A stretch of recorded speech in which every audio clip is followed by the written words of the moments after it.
intalti bareedduun intala hijaaba uffattu, intalti ija nama guuttu, intalti rabbi sodaattu, intalti adaba qabdu hijaaba uffatti, qaama ifiitii sattaratti. Hijaaba birallee kuttee ammallee niqaaballee gubbaan uffatti, tun tasatrii sirritti guuttatte. Intaltii hijaaba darbitee faashiina zamanaa jala deemtu ammoo intala rabbiin sodaanne, intala bakka hin fakkaanne hunda dhaabbattuu jechuudha. Hijaabni yoo sodaan rabbii keessa jiraatte bakka hamtuu dhaabbachuurraa si dhoorka, waan hamtuu dubbachuurraa si dhoorka, bakka hin taanetti argamuurraa si dhoorka. Ammoo faashiina hordofuun bakka rabbiin jibbu hunda si dhaabdi, waan rabbiin jibbu hunda si daleessisti.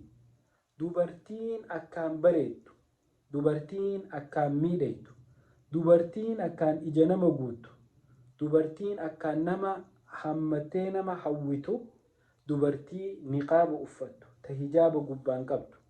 Dubartiin qullaa deemtu, ta faashiina zamanaa amma garagalchitee uffattu ammoo hangas marallee ija nama hin guuttu. Dubartiin hijaaba qabdu akka karameellaa qolola keessa jiruuti, kan titichaa fi balfi hundi dhufee irran quban.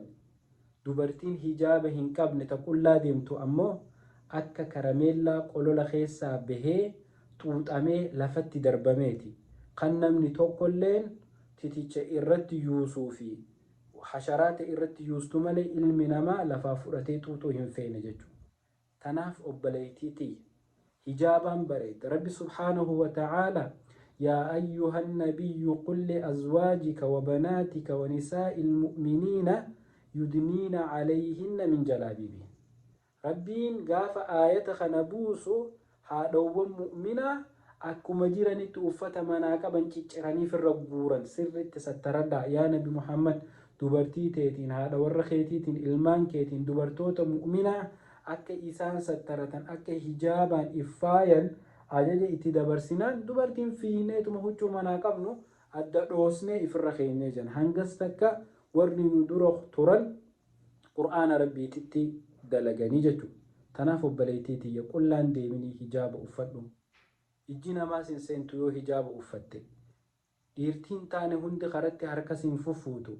Sitti hin mammaramtu yoo hijaaba qabaatte kabaja qabda. Ammallee ajaja rabbii keetii godhuudha, ajaja ergamaa keetii godhu. Ammallee faayamu, faayini faayaa olii hijaabaan faayamuu keeti. Dubartiin islaamaa mallattoonsii hijaaba. Tanaafuu obboleeyyan keenya qullaa deemuu dhiisnee hijaabaan haa faayamnu. Wassalaamu alaikum.